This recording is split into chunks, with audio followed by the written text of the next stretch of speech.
The P0030 code means the ECM has detected a problem with the oxygen sensor heater control circuit in bank 1, sensor 1. In simple terms, the part of the O2 sensor that heats up isn't getting the right electrical signal. In a V-type engine like a V6 or V8, bank 1 is the side of the engine where cylinder 1 is located. For inline engines like 4-cylinder engines, the whole engine is considered bank 1 because there's only one row of cylinders. Sensor 1 means it's the upstream oxygen sensor, which is located before the catalytic converter. The first cause could be a faulty upstream oxygen sensor. If the heating element inside the sensor is bad or open-circuited, it won't heat up properly, and the ECM will throw the P0030 code.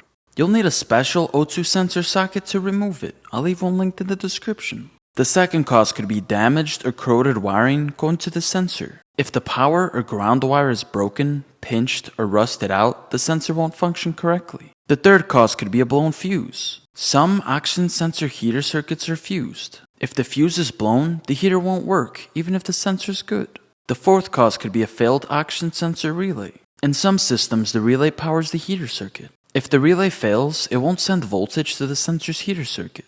The last possible cause is a bad ECM or driver circuit inside the ECM. This is rare, but if the ECM can control the heater circuit properly, it may trigger the P0030 code.